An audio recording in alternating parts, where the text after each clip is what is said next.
everybody. We're doing something a little bit different today, and it might be a complete catastrophe, who knows.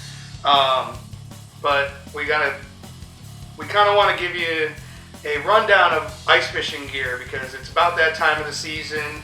And when I started this channel last year, we kind of just went out there and fished, and I'm sure there was a lot of questions of what were we using and how were we using it. And aside from showing how to set a tip up, we didn't really get into anything. We kind of just fished and basically had video of us fishing. So for people who haven't gotten into ice fishing or want to get into it, we're pretty novice as far as it goes. We definitely aren't pros. We don't pretend to be. We're basically trying to just give some insight if you want to get into this, and tell you the rabbit hole that me and Brian kind of have jumped down to, entertain the notion of doing this, because it's definitely something that you're going to spend some money on if you want to actually get into it. So I figured at first I would give a rundown of some of the gear that we currently use, and then we're going to go through some of the new stuff that we bought this year and give you our opinions on it.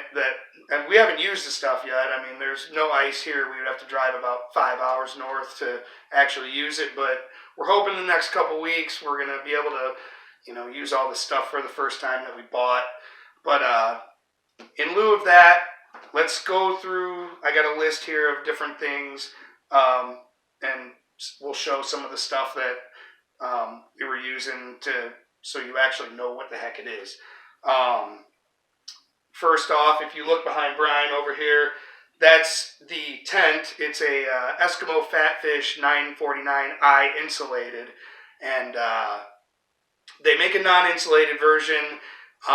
It's a little bit cheaper. I found that it's heavier when you're carrying it, and you carry it on your back. It's got back straps, but when it's super cold out, it makes a huge difference, and you could have a heater that's keeping it 30 degrees or 50 degrees in there, depending on if it's insulated or not.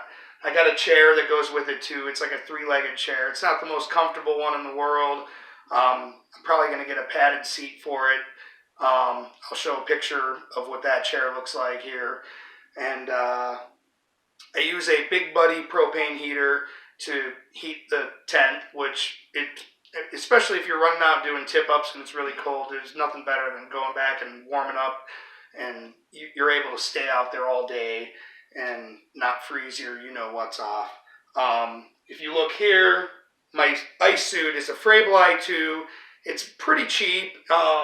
You can go way down the money rabbit hole getting super expensive clothes if you want. This was less than $200 for the bibs and the coat, and it came with, I don't know if you can see it in the frame, but Brian's got some right here. It comes with these spikes. These are very important. If you fall through the ice, there's no way to get out. If you try to grab ice, especially after you've fallen through and it's wet, you're dead. You're gonna freeze to death.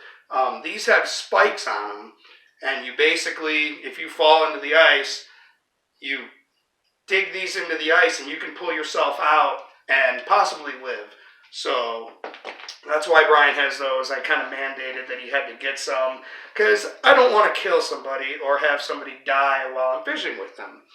Also, a great thing to have when you're out on the ice so you don't hurt yourself is, you'll have to pardon, my dogs don't understand leave us alone and go away, so you'll hear them clagging around and being a general nuisance. Anyways, if you look, here's one of my boots, and you can purchase traction that basically clamps onto the bottom of the boot that so you actually can stand on the ice and walk around and not slip around. But what I did was I bought some self-tapping screws and I screwed them into the bottom of the boot, and it works just as well. Night and day. If you're trying to run for a tip-up and you have no traction, you could bite it and hurt yourself really bad. Also, I have a bait bucket here. These you can spend a lot of money on. I chose not to. I bought this bucket at Home Depot, and you can get the lid with this aerator from Frable for, I believe it's, if you go to their website, it's like around $20. And it's a pretty fair price. It comes with a little net too, so you can scoop the minnows out. It's pretty good. Also, I've got this here. Just a little mini shovel. If you go out on the ice, you want to clear the snow before you set up your tent. And you also don't want to lug around a big heavy shovel with you. So, I mean, this thing weighs like half a pound. And then it extends. It's still pretty short, but you're only clearing a little bit of space. So it's ample to do the job. I believe they have ones that extend further too. This was just the one that I chose to buy, and I think I got it on Amazon for $10 or something. So another thing is gloves, and this is something that I'm actually still not happy with. I've got these Ice Armor by Clam. They're great gloves as far as keeping your hands warm, but as far as like being able to like do anything, they kind of stink. I'm reminded of the Christmas Story where the little kid is in the suit and falls down and can't get back up. Like basically, if you want to actually do anything, like if you're trying to get a tip up or you're trying to do anything with your line, they have to come off. So if anybody has a good pair of gloves that you can actually use your fingers and your hands will stay warm, let us know in the comments, because I would like to find a better solution than this myself. Let's go to, what else do we got here? Now, another thing I'm not happy with. So this is my ice scoop, and I originally bought it because it has a chisel on the end. I've never ended up actually using the chisel, and the metal handle likes to freeze to your gloves or whatever, so that's not really too cool either. I'm probably going to get a plastic one, and I did buy a chisel, an actual spud bar. I got some B-roll footage of that we'll show here, and it was pretty cheap. It doesn't have teeth on the bottom like some of them do. I don't know if that's going to make a difference or not, but we're going to find out when we try to use it. But I basically just want to use it for like on first ice or late ice to make sure that we aren't stepping on something that's dangerous that we could potentially fall in. What else do we got here? Brian has a new tip up that we're going to try here. I'll let him talk about that real quick. Well, I was just at the Plano outlet store. They didn't have the kind Net has, which is what I was originally looking for. But this seems to be a really sturdy plastic, so I'm not too worried about it breaking. It does come with the little thing that measures how much line the fish pulls out. From what Matt was saying, they're pretty crappy, but if you like them, go for it. I'm not using it myself. I wouldn't waste my time. I had two of them. One was dead out of the box, and one pretty much, the other one broke after the first time I used it, and it didn't really make a difference. I mean, if you really want to like see how many seconds the fish has, how long your flag's been popped or how many feet they ran, that's pretty much what it tells you. And the batteries do not like the cold very well, so I don't know how they would be able to even counteract that, because it's out there in the cold. I mean, if you leave a tip up out there too long, it'll freeze to the ice. So I'm not sure how they expect a battery to retain any warmth and continue to run with a something like that. And they're really cheap anyway. But yeah, so this isn't thermal, but it's a circle, and it does cover the hole. So the advantage over the one that Brian's got here is that it blocks the hole from the wind. It's not as good as a thermal one, but blocking the wind does make it so that the ice does take a little bit longer to start, skimming up on your hole. I do plan on getting some thermal ones eventually, but these seem to do the trick. And I already bought enough crap this year, so it's a little bit low on the priority list because I haven't had that much of a problem. We'll see how good brines do. We are in Illinois, so it doesn't get as cold as like way up north, so it might not be that big of an issue. We'll take it halfway through the season and see what kind of deal that we have with them and move forward from there. Let's see here. What else do we got? So Brian bought a new flasher. It's a pretty nice one. So now between the two of us, we've got 3 flashers. What did you buy? I got the Markham M3. Was thinking about going with a different one, but Matt talked me into just getting a plain Jane flasher, so it's foolproof for the most part. We'll see how it works. It does have the plastic arm for the sensor. Can't think of the name. Transducer. Not a big fan of that because the plastic arm, plastic gets brittle in winter and breaks easy. But we'll see how it works. I know Matt liked the idea, so he put one on his Hummingbird. Yeah, because Hummingbird has a float, and you can get the Markham arm for $15, and it just screws right on. So, though he found it as a con of his unit, I installed it as an add-on to mine, which is kind of funny. But we'll see how it goes. We'll see if mine breaks. And in addition to that, I picked up a pre-Markham, I guess it would be called. The brand is a Zircom. I guess the company got bought out by Hummingbird, and this is just what I've read on the internet. I don't know how truthful it is, but they got bought out and liquidated or something by Hummingbird, and then the people who worked for Zircom went on to make Markham.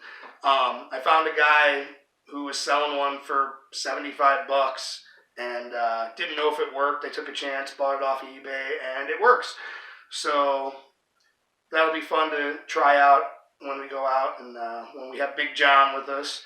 And let's see, what else we got? Okay, so now we are on to the new stuff that we have purchased. We will first go with I bought a 13 Fishing Black Betty reel, and I put it on a 13 Fishing Wicked Ice rod. My first impressions of it, I do like the fact that with a really, really light jig on there, it will free fall and goes down into the water column with ease. I do like that. I'm not sure if it's a defect or not, but the rod, the eyelets don't seem to line up, almost like they didn't mount the handle to the rod correctly, and it still looks like it's going to work. And I was testing it out of the water, and I wasn't having any issues where it was hanging up. So the jury's out on that. But aside from that, and aside from the fact that when you click the button, sometimes it doesn't feel like it re-engages correctly. That might be a lubrication issue. I'm definitely going to put some butter on it before we actually go out and fish. Other than that, I kind of like the setup, and it's going to be good for ultralight jigging. And yeah, so on to one of yours. Well, I bought the Eagle Claw. Don't remember which one it is, but it's the free spool. It's a $35 reel. I think they're pretty much all the same. They just make different colors of them. They're pretty basic. A little less fancy than Matt's 13 Fishing. But overall, I'm happy with it. The downfall I saw was there seems to be play in the gears. I don't know if that's just from being a cheaper production reel, but other than that, the drag seems extremely smooth. I have it paired with a HT, forgot which brand or which line of rod it is from them, but it's an ultralight rod. So now that reel has a release button on it too, just like the 13 fishing does. It's instead of a switch, it's a button on the side, right? Yep, it's a button on the side of the handle. Okay. Because I know that they sell straight line reels where you actually have to like spool them off manually, and I mean I'm sure it works, but I just like the option of being able to let it free fall. Like if you're looking at your flasher and a fish pops up on the screen and you're in a different spot of the water column higher, you can just drop it right down to where that fish is without monkeying with it. You just push the button or click the lever and it drops right down there. So I'm looking forward to trying that.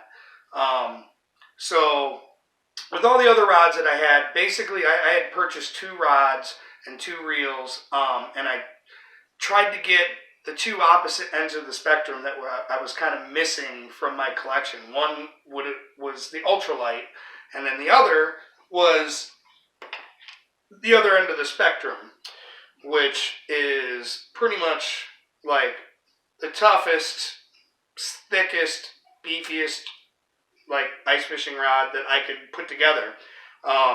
It's a Mojo ice rod. It's 32-inch, heavy, and I paired it with a clam predator reel, which I cannot find anything bad to say about it. I mean, it looks nice.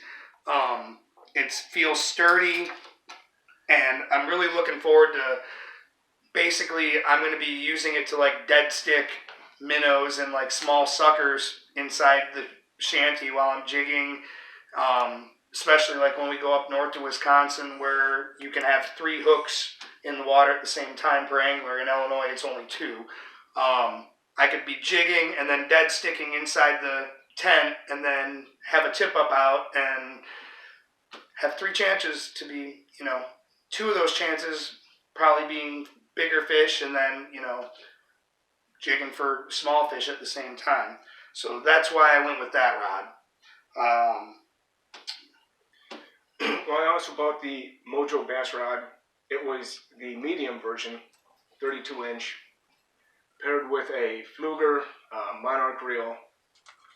Beautiful setup. The Monarch reel has just a little bit of play in the spool, but not major. So I'm extremely happy with that setup. I think I got it paired with 15-pound braid on it.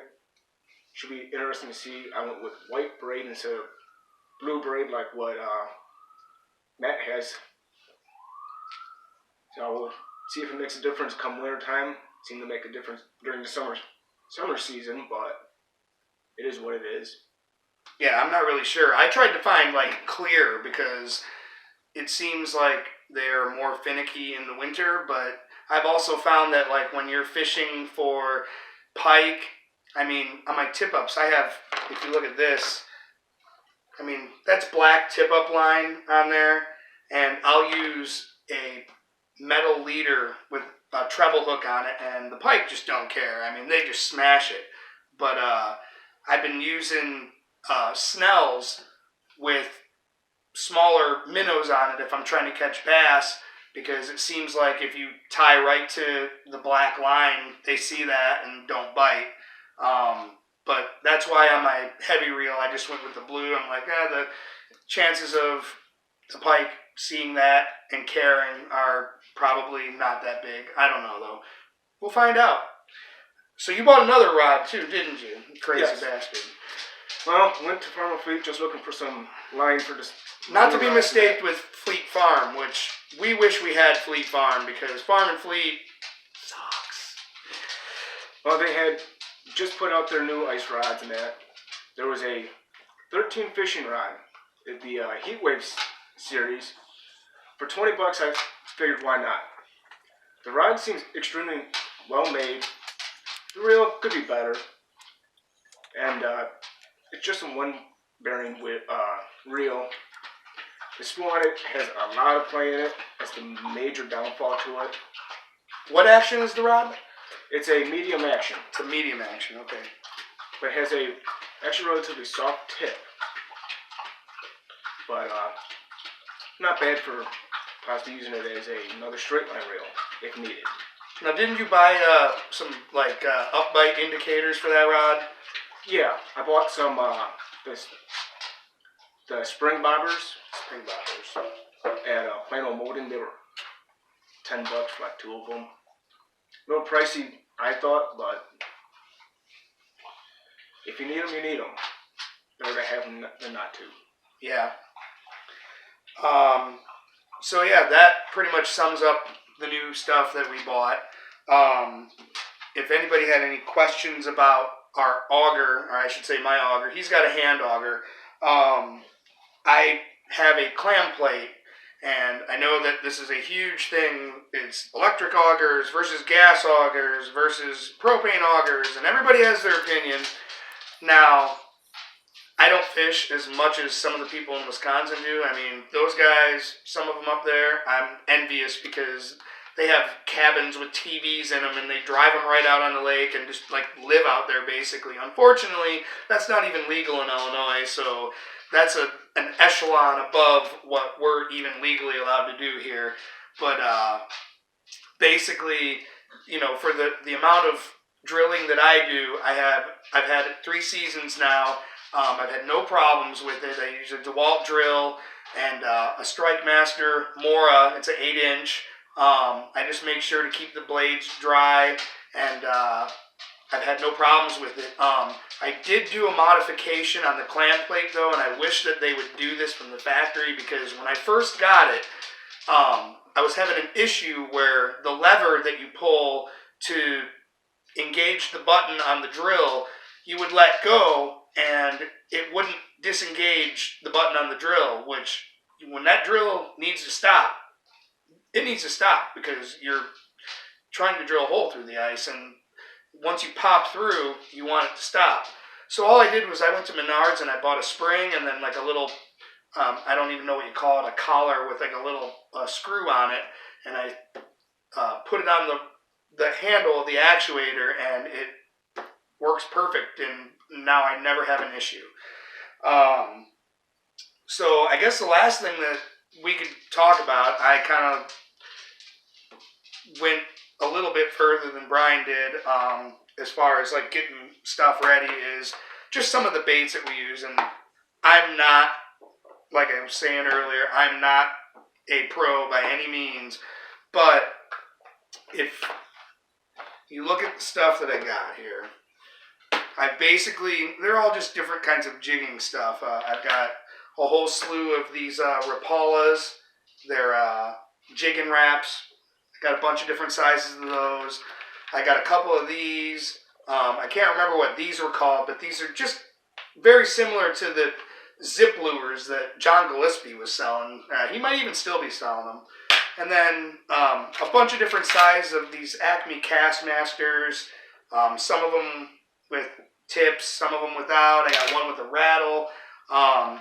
And I saw somebody on YouTube actually jigging with lipless crankbaits. So I got a few of these different colors of chartreuse, and then one that looks very natural, and then one that's got like some, looks like it's bleeding. So I'm going to try jigging some of those and see how that works. Other than that, you know, I've got the usual case with, you know, all the different sizes of jigs, little jigs, and hooks, you know, so you can use waxies or spikes. And I also have some quick strike rigs in case we're in an area where, you know, there could potentially be some big pike. And I keep a bunch of treble hooks. And yeah, that's pretty much it, I think. Got a couple other random things that I'm going to try, but they're not worth mentioning right now. But and make sure that you have, you know, the tools that you would have in the summer too, you know, in case you like gut hook fish or, you know, stuff to cut your line. And yeah, that's about it. So that's our plan, and we're going to take all of our little tiny bit of knowledge and all of our gear that we spent way too much money on and try to have a really productive season. What do you think? You think we're going to do it? Hopefully. Hopefully we do better than last year. That's not the answer. Yeah, well, we did okay last year. I mean, we caught a lot of bass, that was for sure. Considering we had such a late start last year because of That's true. ice not being thick enough. Yeah, this last season was crazy. This year's looking to be a lot better. We might even be on the ice next weekend. Yeah, that would be awesome. And I know there's people already in like northern Wisconsin and Minnesota posting on the internet. They're like, "Oh, look at us, we're on the ice," and it's like, yeah, it's like an inch thick. You guys are crazy, but we're pretty crazy too. So we're gonna go check it out on Friday. He's gonna go punch some holes and do a scouting mission at one of our places that we go around here and see how thick it is, and hopefully he will be reporting good news and we will be out on the ice next Saturday. And if not, the weather's looking like another week and it'll be good too. And we both have a 4-day weekend coming up because of Thanksgiving, and we'll have a bunch of food on Thursday and then try to hit it over the weekend on a 3-day weekend. Anyways, we will have a regular, probably ice fishing show for you next time around. Until next time, thank you for watching. Bye.